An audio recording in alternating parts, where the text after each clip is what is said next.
Hi students, welcome back to our channel ChemQueen. അടുത്ത ക്വസ്റ്റ്യനും 2022 ചോദിച്ചതാണ്. ക്വസ്റ്റ്യൻ ഇങ്ങനെയാണ്: N2 plus 3H2 reversible 2NH3, N2 20 gram, H2 5 gram. Consider the above reaction. The limiting reagent of the reaction and the number of moles of NH3 formed respectively are.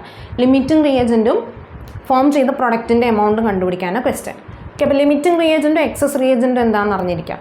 ഒരു റിയാക്ഷനിൽ ആദ്യം ഉപയോഗിച്ച് തീരുന്ന റിയാക്റ്റൻറ്റിനെ limiting reagent എന്നും ബാക്കി വരുന്ന റിയേജൻറ്റിനെ excess reagent എന്നാണ് നമ്മൾ വിളിക്കുക. അതായത് ഇപ്പോൾ നമ്മളുടെ അടുക്കളയിൽ തന്നെ ഏതെങ്കിലും കാര്യം എടുത്താൽ മതി. നമ്മൾ രണ്ട് സാധനങ്ങൾ കമ്പൈൻ ചെയ്ത് എന്തെങ്കിലും ഒരു പ്രൊഡക്റ്റ്, എന്തെങ്കിലും ഒരു ഫുഡ് ഉണ്ടാക്കാൻ ശ്രമിക്കുകയാണെങ്കിൽ അതിൽ ചിലപ്പോൾ ഒരെണ്ണം ആദ്യം തീർന്നു പോകും അല്ലേ, അല്ലെങ്കിൽ ആ തീർന്നു പോകാൻ പാകത്തിനുള്ള ആളുടെ എമൗണ്ടിലാണ് നമുക്ക് എന്തുണ്ടാക്കാൻ പറ്റുള്ളൂ, പ്രൊഡക്റ്റ് ഉണ്ടാക്കാൻ പറ്റും. അല്ലാതെ എക്സസ് ഉള്ള ആളെ കണ്ടുകൊണ്ട് നമുക്ക് ഒരിക്കലും ആ എമൗണ്ട്, പ്രൊഡക്റ്റിൻ്റെ എമൗണ്ട് പ്രെഡിക്റ്റ് ചെയ്യാൻ പറ്റില്ല. സോ എപ്പോഴും പ്രൊഡക്റ്റ് ആരെ ഡിപ്പെൻഡ് ചെയ്തിരിക്കുക, ലിമിറ്റിംഗ് റിയേജൻറ്റിനെ. തീർന്നു പോകാൻ സാധ്യതയുള്ള ആൾ, അയാൾക്ക് കറസ്പോണ്ടിങ് ആയിട്ടുള്ള പ്രൊഡക്റ്റേ നമുക്ക് ഉണ്ടാക്കാൻ പറ്റുള്ളൂ. അപ്പോൾ നിങ്ങൾ ഒരിക്കലും എക്സസ് റിയേജൻറ്റിനെ വെച്ച് പ്രൊഡക്റ്റ് കണ്ടുപിടിച്ചാൽ നിങ്ങൾക്ക് കറക്റ്റ് ആൻസർ കിട്ടില്ല. അപ്പോൾ ഏതൊരു ക്വസ്റ്റ്യൻ ചോദിച്ചാലും ലിമിറ്റിംഗ് റിയേജൻറ്റ് കണ്ടുപിടിച്ചിട്ടേ നിങ്ങൾ എന്ത് ചെയ്യാൻ പാടുള്ളൂ, പ്രൊഡക്റ്റിൻ്റെ എമൗണ്ട് കണ്ടുപിടിക്കാൻ പാടുള്ളൂ. ഇവിടെ ലിമിറ്റിംഗ് റിയേജൻറ്റ് ഏതാണെന്നും ചോദിച്ചിട്ടുണ്ട്, പ്രൊഡക്റ്റ് എന്തോരമാണെന്നും ചോദിച്ചിട്ടുണ്ട്. സോ ആദ്യം ആക്ച്വൽ ആയിട്ടുള്ള റിയാക്ഷൻ നമുക്ക് എഴുതാം. N2 plus 3H2 gives 2NH3. ഇതിൻ്റെ ആക്ച്വൽ സ്റ്റോയിഷ്യോമെട്രി എന്താ, രണ്ട് മാസിൻ്റെ ടേംസിലല്ല. അപ്പോൾ നമുക്ക് മാസിൻ്റെ ടേംസിൽ തന്നെ എഴുതാം. 2 നൈട്രജൻ എന്ന് പറയുമ്പോൾ 28 ഗ്രാം, 6 ഹൈഡ്രജൻ എന്ന് പറയുമ്പോൾ 6 ഗ്രാം. അപ്പോൾ 28 ഗ്രാം നൈട്രജൻ 6 ഗ്രാം ഹൈഡ്രജൻ വേണം അല്ലേ, അതല്ലേ നമുക്ക് ഇതിൽ നിന്ന് മനസ്സിലായത്. 28 ഗ്രാം, ഇവിടെ തന്നെ ഞാൻ അങ്ങനെ എഴുതുകയാണ്, 28 ഗ്രാം നൈട്രജന് 6 ഗ്രാം ഹൈഡ്രജൻ വേണം. ക്വസ്റ്റ്യനിൽ എത്ര ഗ്രാം നൈട്രജൻ ഉള്ളൂ, 20 ഗ്രാമേ ഉള്ളൂ. അപ്പോൾ 20 ഗ്രാമിന് എത്ര വേണമെന്ന് എങ്ങനെ കണ്ടുപിടിക്കും? എഗെയിൻ യൂണിറ്ററി മെത്തേഡ് അല്ലേ, 6/28 × 20. 6/28 × 20 എങ്ങനെയാണെന്ന് മനസ്സിലായില്ലേ? 6/28 ഇതേ ബൈ ഇത് ഇൻറ്റു ഇത്. അപ്പോൾ ഇത് ചെയ്താൽ നമുക്ക് ഹൈഡ്രജൻ്റെ എമൗണ്ട് കിട്ടും. ഇത് ചെയ്യുമ്പോൾ നമുക്ക് വരുന്നത് 4.3 ഗ്രാംസ് ആണ്. 4.3 ഗ്രാംസ് ഹൈഡ്രജൻ വേണം. അപ്പോൾ 20 ഗ്രാം നൈട്രജൻ്റെ കൂടെ റിയാക്ട് ചെയ്യാൻ 4.3 ഗ്രാം ഹൈഡ്രജനാണ് വേണ്ടത്. പക്ഷേ ക്വസ്റ്റ്യനിൽ എന്തോരം ഹൈഡ്രജൻ തന്നിട്ടുണ്ടെന്ന് നോക്കിയേ, 5 ഗ്രാം. അപ്പോൾ 20 ഗ്രാം നൈട്രജൻ്റെ കൂടെ റിയാക്ട് ചെയ്യാൻ 4.3 ഗ്രാം ഹൈഡ്രജൻ മതി. ബാക്കി ഹൈഡ്രജൻ എന്താ അപ്പോൾ എക്സസാ. അപ്പോൾ ഹൈഡ്രജൻ അവിടുത്തെ എന്ത് റിയേജൻറ്റാ, എക്സസ് റിയേജൻറ്റാ. സോ ലിമിറ്റിംഗ് റിയേജൻ്റ് ആരായിരിക്കും, നൈട്രജൻ ആയിരിക്കും. ഇതിങ്ങനെയാണ് നിങ്ങൾ കണ്ടുപിടിക്കണമെന്നില്ല, തിരിച്ച് കണ്ടുപിടിച്ചാലും മതി. എങ്ങനെ, 6 ഗ്രാം ഹൈഡ്രജന് 28 ഗ്രാം നൈട്രജൻ ആണെങ്കിൽ 5 ഗ്രാം ഹൈഡ്രജൻ എത്ര നൈട്രജനാണെന്ന് നോക്കാം. അപ്പോൾ നിങ്ങൾക്ക് 20 താഴെയുള്ള വാല്യൂ ആയിരിക്കും കിട്ടണേ. എൻ്റെ അർത്ഥം നൈട്രജൻ ആവശ്യത്തിന് ഇല്ല, അല്ലെങ്കിൽ അതാണ് ലിമിറ്റിംഗ് റിയേജൻറ്റ്. അങ്ങനെയും കണ്ടുപിടിക്കാം. രണ്ട് രീതിയിൽ ചെയ്യാം. എങ്ങനെ ചെയ്താലും ഒരേ ആൻസറേ കിട്ടുള്ളൂ. സോ നമുക്ക് ലിമിറ്റിംഗ് റിയേജൻറ്റിന് കിട്ടി. Limiting reagent is nitrogen. അയാളാണ് കുറവുള്ളത്. അപ്പോൾ അയാളെ വെച്ച് പ്രൊഡക്റ്റ് കണ്ടുപിടിച്ചാലും നിങ്ങൾക്ക് ആക്ച്വൽ പ്രൊഡക്റ്റ് കിട്ടുള്ളൂ. 5 ഗ്രാം ഹൈഡ്രജന് കറസ്പോണ്ടിങ് ആയിട്ടുള്ള പ്രൊഡക്റ്റ് നിങ്ങൾ കണ്ടുപിടിച്ചിട്ട് കാര്യമില്ല. കാരണം 5 ഗ്രാം റിയാക്ട് ചെയ്യുന്നില്ല. 4.3 നൈട്രജനല്ലേ ഉള്ളൂ. അപ്പോൾ 4.3 റിയാക്ട് ചെയ്യുള്ളൂ. അല്ലെങ്കിൽ പിന്നെ നിങ്ങൾ 4.3 പ്രൊഡക്റ്റ് കണ്ടുപിടിക്കണം. അതിനെളുപ്പം ലിമിറ്റിംഗ് റിയേജൻറ്റ് വെച്ച് പ്രൊഡക്റ്റ് കണ്ടുപിടിക്കുന്നതാണ്. ഓക്കെ, അപ്പോൾ 20 ഗ്രാമിന് കറസ്പോണ്ടിങ് പ്രൊഡക്റ്റ് എപ്പോഴും അല്ലെങ്കിൽ ഈ ക്വസ്റ്റ്യനിൽ പ്രൊഡക്റ്റ് മോൾസിലേ വെച്ചേക്കണേ. അപ്പോൾ നമുക്ക് സ്റ്റോയിഷ്യോമെട്രി മോൾസിൽ തന്നെ എഴുതാം. എങ്ങനെയാണ്, ക്വസ്റ്റ്യൻ അനുസരിച്ച് 28 സ്റ്റോയിഷ്യോമെട്രി അനുസരിച്ച് 28 ഗ്രാം നൈട്രജൻ റിയാക്ട് ചെയ്യുവാണെങ്കിൽ 2 മോൾ അമോണിയ ഉണ്ടാവുന്നത്. മനസ്സിലായോ നിങ്ങൾക്ക്? 28 ഗ്രാം നൈട്രജൻ ആണ് റിയാക്ട് ചെയ്തിരുന്നുവെങ്കിൽ 2 മോൾ അമോണിയ ഉണ്ടായേനെ. പക്ഷേ 28 ഇല്ലല്ലോ ഇവിടെ റിയാക്ട് ചെയ്യാൻ, 20 ഉള്ളൂ. അപ്പോൾ 20 ഗ്രാം നൈട്രജൻ റിയാക്ട് ചെയ്താൽ എത്ര മോൾ ഉണ്ടാവും? 2/28 × 20. കണ്ടോ, 2/28 × 20. ഇത് സോൾവ് ചെയ്യുമ്പോൾ നമുക്ക് കിട്ടുന്ന ആൻസറാണ് 1.42 മോൾസ്. സോൾവ് ചെയ്ത് നോക്കാട്ടോ, നിങ്ങൾക്ക് സോൾവ് ചെയ്ത് നോക്കണം. നിങ്ങൾ വെറുതെ ആൻസർ എഴുതിയാൽ പോരാ, സോൾവ് ചെയ്തോ. ഇതൊക്കെ സിമ്പിൾ കാൽക്കുലേഷൻസ് അല്ലേ, അതുകൊണ്ട് ഞാൻ ചെയ്ത് കാണിക്കാത്ത. മാക്സിമം കട്ട് ചെയ്ത് കളയാം, അതിനുശേഷം വരുന്നത് മൾട്ടിപ്ലൈ ചെയ്ത് ഡിവൈഡ് ചെയ്ത് നോക്കുക. 1.42 മോൾസ് ആണ്. സോ ലിമിറ്റിംഗ് റിയേജൻറ്റ് നൈട്രജൻ എന്നും പ്രൊഡ്യൂസ് ചെയ്യുന്ന അമോണിയയുടെ എമൗണ്ട് 1.42 മോൾസ് എന്നും കിട്ടും. സോ നമ്മുടെ answer is option C, N2 and 1.42 moles. Is it clear? Next question again 2022 250 gram solution of glucose in water contains 10.8% of carbon by weight. The molality of the solution is nearest. അപ്പോൾ percentage, mass percentage വന്നിട്ട് molality കണ്ടുപിടിക്കാൻ ചോദിച്ചിരിക്കുക. എങ്ങനെയാണ് നമുക്ക് കണ്ടുപിടിക്കാൻ പറ്റുക? നമ്മളോട് പറഞ്ഞിരിക്കുന്നു അത്രയും 250 ഗ്രാം ഗ്ലൂക്കോസ് എടുത്തതിൽ 10.8% ആണ് കാർബൺ ഉള്ളതെന്ന്. അതിൻ്റെ അർത്ഥം എന്താ, 100 ഗ്രാം ഗ്ലൂക്കോസിൽ 10.8 ഗ്രാം കാർബൺ ഉണ്ടെന്നല്ലേ അതിൻ്റെ അർത്ഥം. ഈ 10.8% കാർബൺ എന്ന് പറഞ്ഞാൽ അതിൻ്റെ അർത്ഥമല്ലേ 100 ഗ്രാം ഗ്ലൂക്കോസ് എടുത്താൽ 10.8 ഗ്രാം കാർബൺ ഉണ്ടെന്ന അർത്ഥം. അങ്ങനെയാണെങ്കിൽ നമ്മുടെ കയ്യിൽ 250 ഗ്രാം ഇല്ലേ, അപ്പോൾ 250 ഗ്രാം ഗ്ലൂക്കോസ് എടുത്താൽ അതിലെന്തോരം കാർബൺ ഉണ്ടാവും നമുക്ക് കണ്ടുപിടിച്ചൂടെ? 100 ഗ്രാമിൽ 10.8 ഗ്രാം കാർബൺ ഉണ്ടെങ്കിൽ 250 ഗ്രാമിൽ എത്ര ഉണ്ടാവും? 10.8 ഡിവൈഡഡ് ബൈ 100 ഇൻറ്റു 250. ഇത്രയും ഗ്രാംസ് ഓഫ് കാർബൺ ആയിരിക്കും അത്രയും ഗ്ലൂക്കോസിലുള്ളത്. ഇത് ചെയ്യുമ്പോൾ നമുക്ക് ഏകദേശം ആൻസർ 27 ഗ്രാം കാർബൺ എന്ന് കിട്ടുക. ഓക്കെ, ചെയ്ത് നോക്കണം കേട്ടോ. 27 ഗ്രാം ഓഫ് കാർബൺ കിട്ടുക. അപ്പോൾ 250 ഗ്രാം ഗ്ലൂക്കോസിൽ 27 ഗ്രാം കാർബൺ ഉള്ളത്. ഇനി നമുക്ക് ആലോചിച്ച് നോക്കാം, 1 മോൾ ഗ്ലൂക്കോസിൽ എത്ര കാർബൺ ഉള്ളത്, അല്ലെങ്കിൽ എത്ര ഗ്രാമാണ് ഉള്ളത്? ഗ്ലൂക്കോസിൻ്റെ ഫോർമുല എന്താ? C6H12O6. ഇതിൻ്റെ മോളാർ മാസ് അറിയാമോ? 180 ഗ്രാമാണ്. ഓക്കെ, അപ്പോൾ 6 × 12 ഗ്രാം കാർബൺ ഉണ്ടായിരുന്നുവെങ്കിൽ അത് 180 ഗ്രാം ഗ്ലൂക്കോസ് ഉണ്ടായേനെ. ശരിയല്ലേ ഞാൻ പറയണത്? ഒരു മോൾ ഗ്ലൂക്കോസിൽ 6 കാർബൺ ഉള്ളത്, ഒരു കാർബൺ മാസ് 12 അല്ലേ. അപ്പോൾ 6 × 12 ഗ്രാം ഗ്ലൂക്കോസ് ഇതിലുണ്ടായിരുന്നെങ്കിൽ അത് 180 ഗ്രാം ഗ്ലൂക്കോസ് ഉണ്ടായേനെ. പക്ഷെ അത്ര ഇല്ലല്ലോ. 27 ഗ്രാം കാർബൺ അല്ലേ 250 ഗ്രാം ഗ്ലൂക്കോസിലുള്ളൂ. അപ്പോൾ അത് എന്തുമാത്രം ഗ്ലൂക്കോസാണ്? 27 ഗ്രാം കാർബൺ എന്ന് പറയുമ്പോൾ എന്തുമാത്രം ഗ്ലൂക്കോസ് ഉണ്ടെന്ന് നോക്കാതെ 27 ഗ്രാം കാർബണിന് കറസ്പോണ്ടിങ് ഗ്ലൂക്കോസിൻ്റെ മാസ് എത്രയായിരിക്കും? 180 ഡിവൈഡഡ് ബൈ 6 × 12 ഇൻറ്റു 27. ഇത് ചെയ്യുമ്പോൾ നമുക്ക് 67.5 ഗ്രാം ഗ്ലൂക്കോസ് എന്നാണ് കിട്ടുക. ഓക്കെ, ചെയ്തെന്താണെന്ന് മനസ്സിലായോ? ഇത് ഇച്ചിരി ബുദ്ധിമുട്ടുള്ള ക്വസ്റ്റ്യനാണ്. 100 ഗ്രാം ഗ്ലൂക്കോസിൽ 10.8 ഗ്രാം കാർബൺ ഉണ്ടെന്ന പെർസെൻറ്റേജിൽ നിന്ന് നമുക്ക് മനസ്സിലായി. അങ്ങനെയാണെങ്കിൽ 250 ഗ്രാം ഗ്ലൂക്കോസിൽ എന്തുമാത്രം കാർബൺ ഉണ്ടാവും? 27 ഗ്രാം കാർബൺ ഉണ്ടാവും. ഓക്കെ, ഇനി ഈ 27 ഗ്രാം കാർബൺ ഇപ്പോൾ നമ്മുടെ കയ്യിലുണ്ടേ. സപ്പോസ് നമ്മുടെ കയ്യിൽ 150 ഗ്രാം ഗ്ലൂക്കോസ് ഉണ്ടായിരുന്നുവെങ്കിൽ അതിൽ 6 × 12 ഗ്രാം കാർബൺ ഉണ്ടായേനെ. അല്ലെങ്കിൽ ഇങ്ങനെ പറയാം, 6 × 12 gram carbon corresponds to 150 gram glucose. അങ്ങനെയാണെങ്കിൽ 27 gram carbon corresponds to 67.5 gram ഗ്ലൂക്കോസേ ഉള്ളൂ. അപ്പോൾ നിങ്ങൾ ചോദിക്കാം, അപ്പോൾ 250 ഗ്രാം ഗ്ലൂക്കോസ് എന്ന് പറയുന്നത് എന്താണ്? ബാക്കി എന്താ? ബാക്കി വെള്ളമാണ് അല്ലേ? ഇത്രയുമാണ് നമ്മളുടെ ഗ്ലൂക്കോസ് ഉള്ളൂ. ബാക്കി മുഴുവൻ എന്താണെന്ന് അർത്ഥം? വെള്ളമാണെന്ന് അർത്ഥം. സൊല്യൂഷൻ എന്നല്ലേ പറഞ്ഞേക്കണത്. 250 ഗ്രാം സൊല്യൂഷൻ എടുത്താൽ അതിൽ ഗ്ലൂക്കോസ് എന്തോരേ ഉള്ളൂ? 67.5 ഗ്രാം മാത്രമേ ഗ്ലൂക്കോസ് ഉള്ളൂ. ബാക്കി മുഴുവൻ വെള്ളം. ഇനി നമുക്ക് കണ്ടുപിടിക്കേണ്ട ക്വസ്റ്റ്യനിലേക്ക് വരാം. മൊളാലിറ്റി എങ്ങനെ കണ്ടുപിടിക്കണേ?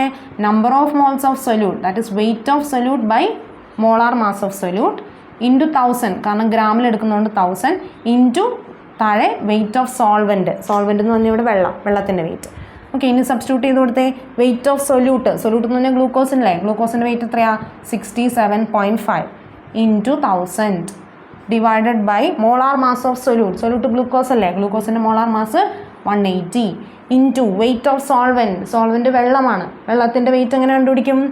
ടോട്ടൽ സൊല്യൂഷൻ്റെ വെയിറ്റിൽ നിന്ന് സൊല്യൂട്ടിൻ്റെ വെയിറ്റ് മൈനസ് ചെയ്യുക. That is 250 minus 67.5. കണ്ടോ? ഈ സബ്ട്രാക്ഷൻ ആദ്യം ചെയ്യണം, അതിനുശേഷം മാത്രമേ ഫുൾ ആക്ച്വൽ ഡിവിഷൻ ചെയ്യാൻ പാടുള്ളൂ. ഓക്കെ, അപ്പോൾ ഇത് വേണമെങ്കിൽ വേറെ സ്റ്റെപ്പായിട്ട് നിങ്ങൾക്ക് കണ്ടുപിടിക്കാം, മാസ് ഓഫ് സോൾവെൻ്റ് എന്ന് പറഞ്ഞ്. പക്ഷെ നമുക്ക് അങ്ങനെ കണ്ടുപിടിച്ച് സമയം കളയേണ്ട ആവശ്യമില്ല, എല്ലാം കൂടെ ഒറ്റയടിക്ക് തന്നെ ചെയ്യാം. ഓക്കെ, മനസ്സിലായല്ലോ അല്ലേ? 10.8 ഗ്രാം കാർബണാണ് 100 ഗ്രാം ഗ്ലൂക്കോസിലുള്ളത്. അപ്പോൾ 250 ഗ്രാം ഗ്ലൂക്കോസ് എന്ന് പറഞ്ഞാൽ അതിൽ 27 ഗ്രാം കാർബണേ ഉള്ളൂ. 6 × 12 ഗ്രാം കാർബൺ ആയിരുന്നെങ്കിൽ അത് 180 ഗ്രാം ഗ്ലൂക്കോസ് ഉണ്ടായേനെ. പക്ഷേ 27 ഗ്രാം കാർബൺ എന്ന് പറയുമ്പോൾ അത് 67.5 ഗ്രാം ഗ്ലൂക്കോസേ ഉള്ളൂ. അപ്പോൾ 250ൽ ബാക്കിയുള്ളത് എന്താണ്? വെയിറ്റ് ഓഫ് സോൾവെൻ്റ് ആണ്, വെള്ളത്തിൻ്റെ മാസമാണ്. സോ വെള്ളത്തിൻ്റെ മാസം അവിടെ അങ്ങനെ ഇടണം. Molar mass of solute 180, wait of solute കണ്ടുപിടിച്ചത് ഇൻറ്റു 1000. ഓക്കെ, ഇത് സോൾവ് ചെയ്യുമ്പോൾ നമുക്ക് ആൻസർ വരുന്നത് 2.06ൻ്റെ അടുത്ത്. ഓപ്ഷൻ ബി ആണ് ഇതിൻ്റെ ആൻസർ വരുന്നത്. ഇത് സോൾവ് ചെയ്ത് നോക്കണം കേട്ടോ എല്ലാവരും. അടുത്ത ക്വസ്റ്റ്യൻ, അത് മാസ് പെർസെൻറ്റേജിന് റിലേറ്റ് ചെയ്തൊരു ക്വസ്റ്റ്യനാണ്. Haemoglobin contains 0.34% of iron by mass. The number of iron atoms in 3.3 gram of hemoglobin is. Number of iron atoms. അപ്പോൾ നമുക്ക് അവോഗാഡ്രോ നമ്പർ കൊണ്ട് മൾട്ടിപ്ലൈ ചെയ്യേണ്ട ആവശ്യം വരും. Okay, atomic mass of iron തന്നിട്ടുണ്ട് 56 U ആണെന്നുള്ളത്.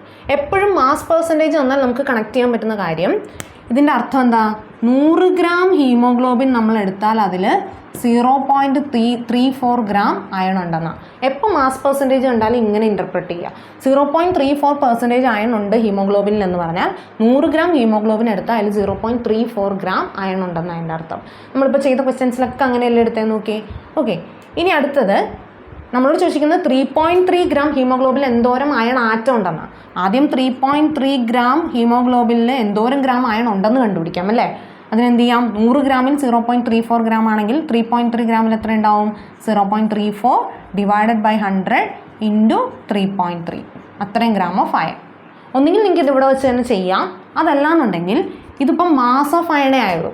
ഈ മാസ് ഓഫ് അയണിനെ ഇനി എന്താക്കണം, മോൾസ് ഓഫ് അയൺ ആക്കണം. മാസിനെ എങ്ങനെ മോൾസ് ആക്കുക, given mass by molar mass അല്ലെങ്കിൽ ആറ്റമിക് മാസ്. ഇത് ആറ്റം ആയതുകൊണ്ട് ആറ്റമിക് മാസ് 56 ആണെന്നുണ്ട്. 0.34 ഇൻറ്റു 3.3 ഡിവൈഡഡ് ബൈ 100 അടിയിൽ തന്നെ ഇൻറ്റു 56. ഇപ്പം ഇതെന്തായി, അത്രയും മോൾസ് ഓഫ് എഫ് ഇ ആയി. മാസ് ഓഫ് എഫ് ഇനെ നമ്മൾ എന്താക്കി മാറ്റി, മോൾസ് ഓഫ് എഫ് ഇ ആക്കി മാറ്റി. ഇനിയും കഴിഞ്ഞില്ല, മോൾസിലല്ല നമുക്ക് വേണ്ടത്, എത്ര നമ്പർ എന്നാണ് ചോദിച്ചേക്കണേ. മോൾസിനെ എങ്ങനെയാണ് നമ്പർ ആക്കുക, അവോഗാഡ്രോ നമ്പറും കൊണ്ടും കൂടെ മൾട്ടിപ്ലൈ ചെയ്യണം. 6.022 ഇൻറ്റു 10⁻23.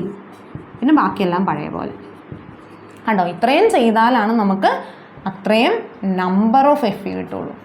ഓക്കെ, അപ്പോൾ ആദ്യം നമ്മൾ തന്നിരിക്കുന്ന ഇൻഫർമേഷനിൽ നിന്ന് 3.3 ഗ്രാം ഹീമോഗ്ലോബിനിൽ എന്തുമാത്രം മാസ് ഓഫ് അയൺ ഉണ്ടെന്ന് കണ്ടുപിടിച്ചു. മാസ് ഓഫ് അയണിനെ ആറ്റമിക് മാസ് കൊണ്ട് ഡിവൈഡ് ചെയ്തപ്പോൾ മോൾസ് ഓഫ് അയൺ ആയി. മോൾസ് ഓഫ് അയണിനെ അവോഗാഡ്രോ നമ്പർ കൊണ്ട് മൾട്ടിപ്ലൈ ചെയ്തപ്പോൾ നമ്പർ ഓഫ് അയൺ ആയി, എത്ര അയൺ ആറ്റംസ് ഉണ്ടെന്നായി. ഓക്കെ, ഇനി ഇത് സോൾവ് ചെയ്തെടുക്കുക എന്നുള്ളതാണ് അടുത്തത്. നമുക്ക് ആദ്യം ഈ പവേഴ്സ് ഒന്നങ്ങോട്ട് ചെറുതാക്കി നോക്കാം. അപ്പോൾ 0.34 എങ്ങനെ എഴുതാം, 34 ഇൻറ്റു 10⁻² എന്ന് എഴുതാം.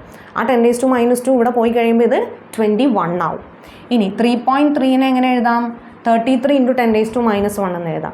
അതൊന്നും ഇവിടെ പോയി കഴിയുമ്പോൾ ഇത് ആദ്യം ഇതിൽ നിന്ന് 2 പോയപ്പോൾ 21 ആയിരുന്നില്ലേ, ഇവിടെ ഒന്നും കൂടെ പോയപ്പോൾ 10⁻20 ആയി. പിന്നെ ഇതിന് 6 എന്ന് എടുക്കാം, 6.022 അല്ലേ, 6 എന്ന് എടുക്കാം.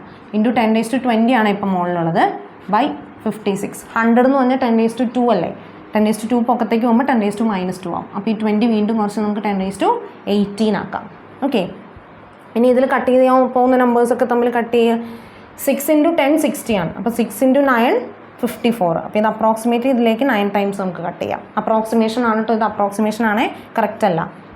ഇനി കട്ട് ചെയ്യാൻ പറ്റുന്നത് 3 വെച്ച് കട്ട് ചെയ്യാം അല്ലേ. ഇത് 3 വെച്ച് കട്ട് ചെയ്യുമ്പോൾ 11, 3 വെച്ച് കട്ട് ചെയ്യുമ്പോൾ 3 3s are 9. ഇനി അപ്രോക്സിമേറ്റ്ലി ഇതിലേക്ക് കട്ട് ചെയ്യാം. 3 ഇതിലേക്ക് അപ്രോക്സിമേറ്റ് ഏകദേശം 11 വരും. 33 ആണെങ്കിൽ ഏകദേശം 11. 11 ഇൻറ്റു 11 എത്ര വരും, 121. 121 ഇൻറ്റു 10⁻18. അതിന് സിമിലർ ആയിട്ടുള്ള എന്തെങ്കിലും ഓപ്ഷൻ ഉണ്ടോ എന്ന് നോക്കാം. മിക്ക ഓപ്ഷൻസും 1 പോയിൻ്റ് എന്ന് പറഞ്ഞാൽ, അപ്പോൾ ഇതിനെ 1 പോയിൻ്റ് ആക്കിയേ. 1.21 ഇൻറ്റു 10⁻20 കണ്ടോ, ഓപ്ഷൻ സി. ഇതിപ്പോൾ ഞാൻ ഇത്രയും അപ്രോക്സിമേഷൻ നടത്തിയിട്ടും എങ്ങനെയാണ് എനിക്ക് കറക്റ്റ് ആൻസർ കിട്ടിയെന്ന് നിങ്ങൾക്കൊരു സംശയം വരും. എന്താണെന്ന് വെച്ചാൽ ഞാൻ മുകളിലും താഴെ എല്ലാ അപ്രോക്സിമേഷൻ നടത്തിയില്ലേ, അപ്പോൾ ആ അപ്രോക്സിമേഷൻസ് തമ്മിൽ ക്യാൻസലായി പോയതാണ്. അത് എപ്പോഴും അങ്ങനെ വന്നൊന്നുമില്ല, പക്ഷെ നമുക്ക് ആൻസേഴ്സ് തമ്മിൽ നല്ല വ്യത്യാസമില്ലേ കണ്ടോ. 10⁻16, 20, 22, 10⁻5. എന്തായാലും പവർ അത്രയും മാറി നമുക്കൊരു ആൻസർ കിട്ടില്ല. അതുകൊണ്ട് നമുക്ക് ധൈര്യമായിട്ട് അപ്രോക്സിമേറ്റ് ചെയ്യാം. ഓക്കെ, സോ ഇത് എൻ്റെ ഒരു മെത്തേഡ്. ഇങ്ങനെ തന്നെ നിങ്ങൾ ചെയ്യണം നിർബന്ധമൊന്നുമില്ല, വേറെ രീതിയിൽ ചെയ്യാം. വേണമെങ്കിൽ നിങ്ങൾക്ക് ആക്ച്വലായിട്ടും ചെയ്യാം, പക്ഷേ സമയം ഒരുപാട് പോകുന്ന അതാണ് പ്രശ്നം. അപ്പോൾ മാക്സിമം സമയം കുറച്ച് പെട്ടെന്ന് ചെയ്യാൻ പറ്റുന്ന രീതിയിൽ ചെയ്ത ആൻസർ കണ്ടുപിടിക്കാം. ഓക്കെ, സോ സി ആണ് ഇതിൻ്റെ ആൻസർ. ഇതിലിപ്പോൾ കാൽക്കുലേഷനാണ് ഇത്തിരി ബുദ്ധിമുട്ടുള്ളൂ, ബാക്കിയെല്ലാം സിമ്പിളാണ്. കൺസെപ്റ്റ് സിമ്പിളാണ്, കാൽക്കുലേഷനാണ് ബുദ്ധിമുട്ട്. ഓരോ ക്വസ്റ്റ്യനിലും ഏതെങ്കിലും ഒരു പാർട്ട് അവർ ഡിഫിക്കൽട്ടായിട്ട് ഇടും. കൺസെപ്റ്റ് ഡിഫിക്കൽട്ടാണെങ്കിൽ കാൽക്കുലേഷൻ എളുപ്പമായിരിക്കും. കൺസെപ്റ്റ് വളരെ സിമ്പിളായിട്ടുള്ളതാണെങ്കിൽ കാൽക്കുലേഷൻ അവർ ബുദ്ധിമുട്ടാക്കിയിട്ടുണ്ടാവും. ഓക്കെ, രണ്ടും സിമ്പിളായിട്ട് വരുന്ന ക്വസ്റ്റ്യൻസും ഉണ്ടാവും. അത് ആ സമയം നമുക്ക് വേറെ ഡിഫിക്കൽട്ട് ക്വസ്റ്റ്യൻസിൽ ഉപയോഗിക്കാനുള്ളതാണ്. ഈ സിമ്പിളായിട്ടുള്ള ക്വസ്റ്റ്യൻ ചെയ്യുന്ന സമയം ഇതിൻ്റെ ബാക്കി ഡിഫിക്കൽട്ട് ക്വസ്റ്റ്യൻസിൽ ഉപയോഗിക്കാൻ വേണ്ടിയിട്ടാണ്. അപ്പം അങ്ങനെ നമ്മൾ ക്ലെവറായിട്ട് ഓരോ ക്വസ്റ്റ്യനും അറ്റൻഡ് ചെയ്താൽ മാത്രമേ നമുക്ക് പ്രോപ്പർ ടൈമിനുള്ളിൽ എല്ലാ ക്വസ്റ്റ്യനും അറ്റൻഡെങ്കിലും ചെയ്യാൻ പറ്റുള്ളൂ. ഓക്കെ, അപ്പോൾ അതിനെക്കുറിച്ചൊക്കെ വളരെ അവെയർ ആയിരിക്കണം, കെയർഫുൾ ആയിരിക്കണം. 2023 സിഗ്നിഫിക്കൻറ്റ് ഫിഗേഴ്സിന് റിലേറ്റ് ചെയ്തൊരു ക്വസ്റ്റ്യൻ ചോദിച്ചിട്ടുണ്ടായില്ലേ, അതുപോലെ 2022 സിഗ്നിഫിക്കൻറ്റ് ഫിഗേഴ്സിന് വെച്ചൊരു ക്വസ്റ്റ്യൻ ചോദിച്ചിട്ടുണ്ടായി. അതിങ്ങനെയായിരുന്നു, using the rules of significant figures the correct answer for this expression will be. Okay, significant figures കണ്ടുപിടിക്കാനുള്ള റൂൾസ് നമ്മൾ ആ ക്വസ്റ്റ്യൻ ചെയ്തപ്പോൾ പറഞ്ഞായിരുന്നു. ഇത് ആ റൂളല്ല, മാത്തമാറ്റിക്കൽ ഓപ്പറേഷൻസിൽ സിഗ്നിഫിക്കൻറ്റ് ഫിഗറിന് റൂളുണ്ട്. നമ്മൾ അഡീഷനോ സബ്ട്രാക്ഷനോ ആണ് ചെയ്യുന്നതെങ്കിൽ നമ്മൾ ഏതൊക്കെ നമ്പേഴ്സാണോ ആഡും സബ്ട്രാക്റ്റും ചെയ്യുന്നത്, ആ നമ്പേഴ്സിൽ ഏറ്റവും കുറഞ്ഞ ഡെസിമലുള്ള നമ്പർ ഏതാണോ അത്രയും ഡെസിമൽ മാത്രമേ ആൻസറിൽ റീറ്റെയിൻ ചെയ്യാൻ പാടുള്ളൂ. ഓക്കെ, നമ്മൾ ആഡോ സബ്ട്രാക്റ്റോ ചെയ്യുന്ന എല്ലാ നമ്പേഴ്സിലും ഏറ്റവും കുറവ് ഡെസിമൽ ഏത് നമ്പറിനാണ്. ഇപ്പം ഞാൻ 13.2 + 12.001 + 11. 2 2 3 4 ഇതെല്ലാം കൂടെ ആഡ് ചെയ്യുവാണെങ്കിൽ ഇതെല്ലാം കൂടെ ചെയ്തിട്ട് അവസാനം കിട്ടുന്ന ആൻസറിൽ ഒരു ഡെസിമലെ ഞാൻ റീറ്റെയിൻ ചെയ്യാൻ പാടുള്ളൂ. കാരണം ഇതിലെ ഏറ്റവും ലീസ്റ്റ് ഡെസിമൽ ഉള്ളത് ഈ നമ്പറിനാണ്, അത് 1 ഡെസിമലാണ്. അപ്പോൾ ആൻസറിൽ ഒരു ഡെസിമലെ റീറ്റെയിൻ ചെയ്യാൻ പാടുള്ളൂ. സപ്പോസ് ആൻസർ ഇപ്പോൾ 19.21345 എന്നൊക്കെയാണ് കിട്ടുന്നതെങ്കിൽ 19.2 ഇവിടെ വെച്ച് നിർത്തണം. ഇതിപ്പോൾ 1 ആയതുകൊണ്ടാണ് ഞാനിത് കളഞ്ഞത്. ഇത് 5 കൂടുതലാണെങ്കിൽ ഇതൊന്നും കൂട്ടി 19.3 എന്ന് നിങ്ങൾ എഴുതണം. ഓക്കെ, അപ്പം അങ്ങനെ ആ ഡെസിമലിലേക്ക് പറഞ്ഞിരിക്കുന്ന ഡെസിമലിലേക്ക് നമ്മളതിനെ അറേഞ്ച് ചെയ്തെടുത്തുള്ള ആൻസർ വേണം ചെയ്യാൻ. ഇത് തന്നെ അഡീഷൻ ആൻഡ് സബ്ട്രാക്ഷൻ അല്ല, മൾട്ടിപ്ലിക്കേഷൻ ആൻഡ് ഡിവിഷൻ ആണെങ്കിൽ ലീസ്റ്റ് ഡെസിമൽ അല്ല നോക്കേണ്ടത്, ലീസ്റ്റ് സിഗ്നിഫിക്കൻറ്റ് ഫിഗർ വേണം നോക്കാൻ. തന്നിരിക്കുന്ന മൾട്ടിപ്ലിക്കേഷൻ ആൻഡ് ഡിവിഷൻ നമ്പേഴ്സിൽ ലീസ്റ്റ് സിഗ്നിഫിക്കൻറ്റ് ഫിഗർ ആർക്കാണോ അത്രയും സിഗ്നിഫിക്കൻറ്റ് ഫിഗറെ ആൻസറിൽ റീറ്റെയിൻ ചെയ്യാൻ പാടുള്ളൂ. ഓക്കെ, അപ്പോൾ നമുക്ക് ഇതിൽ നോക്കാം. ഇതിൽ എത്ര സിഗ്നിഫിക്കൻറ്റ് ഫിഗർ ഉണ്ടെന്ന് നോക്കിയേ ഈ നമ്പറിൽ. ഇതിൽ ഈ സീറോസ് രണ്ടും സിഗ്നിഫിക്കൻ്റ് അല്ല. 1 2 3 4 ഈ 4 നമ്പേഴ്സാണ് സിഗ്നിഫിക്കൻറ്റ്, 4 എണ്ണം. ഇതിലോ 1 2 3 1ഉം 1ഉം 2 3 എണ്ണം. ഇതിലോ 1 2 3 4. ഈ 2 നമ്പേഴ്സിൽ 4 സിഗ്നിഫിക്കൻറ്റ് ഫിഗറും ഇതിൽ 3 സിഗ്നിഫിക്കൻറ്റ് ഫിഗറാണ്. സോ ഫൈനൽ ആൻസറിൽ എത്ര സിഗ്നിഫിക്കൻറ്റ് ഫിഗറെ റീറ്റെയിൻ ചെയ്യാൻ പാടുള്ളൂ? 3 സിഗ്നിഫിക്കൻറ്റ് ഫിഗറെ ഫൈനൽ ആൻസറിൽ റീറ്റെയിൻ ചെയ്യാൻ പാടുള്ളൂ. അപ്പോൾ നിങ്ങൾ ചോദിക്കും ഇത് മുഴുവൻ ചെയ്തു വരുമ്പോഴത്തേക്കും ഒരുപാട് സമയം പോകില്ലേ മിസ്സേ? അത് മുഴുവൻ ചെയ്തു വരേണ്ട കാര്യമില്ല. ഫൈനൽ ആൻസറിൽ 3 സിഗ്നിഫിക്കൻറ്റ് ഫിഗറെ വരാൻ പാടുള്ളൂ. ഓപ്ഷൻസ് ഒന്ന് നോക്കിയേ. ഈ ഓപ്ഷനിൽ എത്ര സിഗ്നിഫിക്കൻറ്റ് ഫിഗർ ഉണ്ട്? 4 സിഗ്നിഫിക്കൻറ്റ് ഫിഗർ. അപ്പോൾ ഇതാണോ നമ്മുടെ ആൻസർ? അല്ല. ഈ ആൻസറിൽ എത്ര സിഗ്നിഫിക്കൻറ്റ് ഫിഗർ ഉണ്ട്? 3. കണ്ടോ? ഈ ആൻസറിലോ 2, ഈ ആൻസറിലോ 1. അപ്പോൾ ഏതാ നമ്മുടെ ആൻസർ? ബി ആണ് നമ്മളുടെ ആൻസർ. ലീസ്റ്റ് സിഗ്നിഫിക്കൻറ്റ് ഫിഗർ 3 ആണ്. അത്രയും സിഗ്നിഫിക്കൻറ്റ് ഫിഗറുള്ള ആൻസർ ആയിരിക്കും നമ്മളുടെ ആൻസർ. ഇനി നിങ്ങൾക്ക് ചോദിക്കാം 3 സിഗ്നിഫിക്കൻറ്റ് ഫിഗർ തന്നെയുള്ള 2 ഓപ്ഷൻ ഉണ്ടെങ്കിലോ എന്ന്. അപ്പോൾ ചിലപ്പോൾ ഇത് നമുക്ക് ചെയ്ത് നോക്കേണ്ടി വരും. ഇത് കുറച്ച് എളുപ്പമുള്ള നമ്പർ ആയിരിക്കും അപ്പോൾ തരിക. അതല്ലാന്നുണ്ടെങ്കിൽ ഏകദേശം എന്തായാലും 0.006 ഒന്നും വരില്ലായിരിക്കും. ഈ 2 ഓപ്ഷൻസ് കണ്ടോ? ഇതിലേതെങ്കിലും 3 ഓപ്ഷൻ ഒരുപോലത്തെ നമ്പേഴ്സ് അല്ലേ? അങ്ങനെ നോക്കി നമുക്ക് മനസ്സിലാക്കാം. മിക്കവാറും ഇങ്ങനെ സിഗ്നിഫിക്കൻറ്റ് ഫിഗർ ഉള്ള ഒരു ഓപ്ഷനേ വരാൻ ചാൻസ് ഉള്ളൂ. ഓക്കെ, അപ്പോൾ അങ്ങനെ ഈസി ആയിട്ട് നമുക്ക് ഈ ക്വസ്റ്റിൻ്റെ ആൻസർ കണ്ടുപിടിക്കാം. വളരെ ഈസി അല്ലേ ഈ ക്വസ്റ്റ്യൻ? 23-ൽ ചോദിച്ച സിഗ്നിഫിക്കൻറ്റ് ഫിഗേഴ്സിൻ്റെ ക്വസ്റ്റ്യൻ നല്ല ഈസിയായിരുന്നു. അപ്പോൾ ഇവിടെയൊക്കെ നമ്മൾ ലാഭിക്കുന്ന സമയം ഡിഫിക്കൽട്ട് ക്വസ്റ്റ്യൻസിൽ യൂസ് ചെയ്യാൻ ശ്രമിക്കണം. അടുത്ത question empirical formula and molecular formula എന്ന കൺസെപ്റ്റ് ചെയ്യുന്ന. Okay, compound A contains 8.7% hydrogen, 74% carbon and 17.3% nitrogen. The molecular formula of the compound is given. The molar mass of the compound A is 162 gram per mole. അപ്പോൾ percentage തന്നിട്ട് molecular formula കണ്ടുപിടിക്കാനാണ്. ഇത് നിങ്ങൾ school എക്സാംസിനും familiar ആയിട്ടുള്ള question ആയിരിക്കും. പക്ഷെ നമുക്ക് സ്കൂളിലെ എക്സാമിന് ചെയ്യുന്ന പോലെ അത്രയും ഡീറ്റെയിൽ ആയിട്ട് ചെയ്യാൻ സമയമില്ല, ടേബിളൊക്കെ വരച്ച് ചെയ്യാൻ സമയമില്ല. സോ നമ്മൾ ആ ടേബിളിൽ ചെയ്യുന്ന കാര്യങ്ങൾ പെട്ടെന്ന് ചെയ്യാം. എന്തൊക്കെയാണ്? ആദ്യം കോമ്പൗണ്ട്സിൻ്റെ സിമ്പിൾസ് ചെയ്താൽ, എലമെൻസിൻ്റെ സിമ്പിൾസ് ചെയ്താൽ കാർബൺ, ഹൈഡ്രജൻ, നൈട്രജൻ. കാർബണിൻ്റെ പെർസെൻറ്റേജ് വന്നിരിക്കുന്നത് കാർബണിൻ്റെ പെർസെൻറ്റേജ് 74, ഹൈഡ്രജൻ്റെ പെർസെൻറ്റേജ് 8.7, നൈട്രജൻ്റെ പെർസെൻറ്റേജ് 17.3. നെക്സ്റ്റ് ഇപ്പം എന്താ? ഇവരുടെ മോൾ റേഷ്യോ കാണുക, അതായത് ഇവരുടെ ആറ്റോമിക് മാസ് കൊണ്ട് ഡിവൈഡ് ചെയ്യുക. 74/12, 8.7/1, 17.3/14. ഓക്കെ, 8.7/1 ചെയ്യുമ്പോൾ 8.7 തന്നെ കിട്ടും. ദെൻ 74/12 6.16 ആണ് കിട്ടുന്നത്. ഇതൊക്കെ പെട്ടെന്ന് കാൽക്കുലേറ്റ് ചെയ്തെടുക്കണം കേട്ടോ നമ്മൾ. 17.3/14 ചെയ്യുമ്പോൾ 1.23 കിട്ടും. ചില ക്വസ്റ്റ്യൻസിൽ ഇത് ചെയ്യുമ്പോൾ തന്നെ നമുക്ക് നേരെ ഹോൾ നമ്പേഴ്സ് കിട്ടിക്കോളും. അപ്പോൾ പിന്നെ നമ്മൾ ഫർദർ സ്റ്റെപ്പിലേക്ക് പോകേണ്ട ആവശ്യമില്ല. പക്ഷേ ഇവിടെ ചെയ്യുമ്പോൾ തന്നെ നമുക്ക് ഹോൾ നമ്പേഴ്സിലല്ല കിട്ടിയത്. സോ ഇതിനെ നമ്മൾ സിംപ്ലസ്റ്റ് ഹോൾ നമ്പർ ആക്കാൻ ഇതിൽ ഏറ്റവും ലീസ്റ്റ് നമ്പർ കൊണ്ട് എല്ലാവരെയും ഡിവൈഡ് ചെയ്യുക. ഓക്കെ, ഏറ്റവും ലീസ്റ്റ് നമ്പർ ഇതിലേതാ? 1.23. അപ്പോൾ 1.23 കൊണ്ട് എല്ലാവരെയും ഡിവൈഡ് ചെയ്യും. അപ്പോൾ നിങ്ങൾക്ക് മനസ്സിലാവാൻ വേണ്ടി ഞാൻ ഓരോ സ്റ്റെപ്പായിട്ട് എഴുതുന്നതാണ്. എക്സാമിന് ചെയ്യുമ്പോൾ ഇങ്ങനെ സ്റ്റെപ്പൊന്നും എഴുതിക്കൊണ്ടിരിക്കരുത് കേട്ടോ. ഓക്കെ, അപ്പോൾ 6.13/1.23 ചെയ്താൽ 5 കിട്ടും. 8.7/1.23 കിട്ടിയാൽ 7 കിട്ടും. ഇത് ചെയ്താൽ 1 കിട്ടും. ഓക്കെ, അപ്പോൾ നമുക്ക് ഈ കിട്ടുന്നത് എംപിരിക്കൽ ഫോർമുലയാണ്. അപ്പോൾ എംപിരിക്കൽ ഫോർമുല എന്താ? C5H7N1, അതായത് N എന്ന് ഇട്ടാൽ മതി. ഇതാണ് എംപിരിക്കൽ ഫോർമുല. ഇനി എംപിരിക്കൽ ഫോർമുലയാണ് ക്വസ്റ്റ്യൻ ചോദിച്ചിട്ടുണ്ടെങ്കിൽ നമുക്ക് ഈ ഓപ്ഷൻ, ഏത് ഓപ്ഷനാണ്? ഓപ്ഷൻ സി മാർക്ക് ചെയ്യായിരുന്നു. C5H7N, അതാണ് എംപിരിക്കൽ ഫോർമുല. ചില കുട്ടികൾ ധൃതിയിൽ അത് കാണുമ്പോൾ തന്നെ ഓപ്ഷൻ മാർക്ക് ചെയ്തിട്ട് അടുത്ത ക്വസ്റ്റിലേക്ക് പോകും. പക്ഷേ ക്വസ്റ്റ്യൻ ചോദിച്ചിരിക്കുന്ന മോളിക്കുലർ ഫോർമുലയാണ്. ഒരു ഇൻഫർമേഷൻ ഇവിടെ തന്നിട്ടുണ്ട്, നമ്മളിതൊരു ഉപയോഗിക്കാത്തൊരു ഇൻഫർമേഷൻ, അതും നമുക്ക് ഉപയോഗിച്ചേ പറ്റൂ. മോളിക്കുലർ ഫോർമുല കാണാനുള്ള ഇക്വേഷൻ എന്താ? Molecular formula is equal to empirical formula into N. N എന്ന് പറഞ്ഞാൽ എന്താ? N is equal to molecular formula mass by empirical formula mass. Molecular formula mass ആണ് ക്വസ്റ്റനിൽ തന്നിരിക്കുന്നത്. കണ്ടോ? Molar mass of the compound, that is 162. What is empirical formula mass? Empirical formula mass എന്ന് പറഞ്ഞാൽ ഈ കണ്ടുപിടിച്ച എംപിരിക്കൽ ഫോർമുലയുടെ മാസിനെയാണ് നമ്മൾ എംപിരിക്കൽ ഫോർമുല മാസ് എന്ന് പറയുന്നത്. നോക്കിക്കേ, C5 എന്ന് പറയുമ്പോൾ കാർബൺ ആണ് 5, 12 × 5 60 പ്ലസ് 7 ഹൈഡ്രജൻ, ദാറ്റ് ഇസ് 7. ഹൈഡ്രജൻ്റെ മാസ് 14, 81. കണ്ടോ, കണ്ടുപിടിച്ചാൽ മനസ്സിലായല്ലോ അല്ലേ? ഈ എംപിരിക്കൽ ഫോർമുലയുടെ മാസ് കണ്ടുപിടിച്ചാൽ അതാണ് EFM, empirical formula mass. MFM എപ്പോഴും ക്വസ്റ്റിന് തന്നിട്ടുണ്ടാവും, പേടിക്കണ്ട. ഓക്കെ, അപ്പോൾ 162/81 കണ്ടുമ്പോൾ തന്നെ അറിയാലോ, 81ൻ്റെ ഇരട്ടിയാണ് 162. സോ 2 ആണ് നമുക്ക് കിട്ടുന്ന N വാല്യൂ. അപ്പോൾ ആ 2 കൊണ്ട് എംപിരിക്കൽ ഫോർമുലേനെ മൾട്ടിപ്ലൈ ചെയ്താലും നമുക്ക് എന്ത് കിട്ടുള്ളൂ? മോളിക്കുലർ ഫോർമുല കിട്ടുള്ളൂ. അപ്പോൾ C5H7N 2 കൊണ്ട് മൾട്ടിപ്ലൈ ചെയ്യാം. That is C10H14N2. Answer is option D. കണ്ടോ, അപ്പോൾ എംപിരിക്കൽ ഫോർമുല കിട്ടുമ്പോൾ തന്നെ ചാടിക്കയറി ഓപ്ഷൻ B മാർക്ക് ചെയ്ത് വെക്കരുത്, ഓപ്ഷൻ C മാർക്ക് ചെയ്ത് വെക്കരുത്. മോളിക്കുലർ ഫോർമുലയാണോ എംപിരിക്കൽ ഫോർമുലയാണോ ചോദിച്ചേക്കണമെന്ന് നോക്കിയിട്ട് മാത്രം മാർക്ക് ചെയ്യുക. 2 ഓപ്ഷൻ തന്നിരിക്കുന്നുണ്ടോ, നമ്മളെ പെട്ടെന്ന് മിസ്ലീഡ് ചെയ്യാൻ വേണ്ടിയിട്ടാണ്. അപ്പോൾ സൂക്ഷിച്ച് വേണം ആൻസർ ചെയ്യാനായിട്ട്. ഓക്കെ, എംപിരിക്കൽ ഫോർമുല എന്നൊരു ക്വസ്റ്റ്യൻ ചില വർഷങ്ങളിൽ ചോദിക്കാറുണ്ട്. 23-ലൊന്നും ചോദിച്ചിട്ടുണ്ടായിരുന്നില്ല, 22-ൽ പക്ഷേ അത് ചോദിച്ചു. അപ്പോൾ ഈ വർഷം ചിലപ്പോൾ ചോദിക്കാം. അപ്പോൾ അത് ഫെമിലർ ആയിട്ടിരിക്കുക. സമയം പോകുന്നത് ഈ കാൽക്കുലേഷൻ ചെയ്യാനാണ്. അത് കുറച്ച് പ്രാക്ടീസ് ചെയ്ത് സ്പീഡാക്കുക. അപ്പോൾ അത് മനസ്സിലായില്ലേ?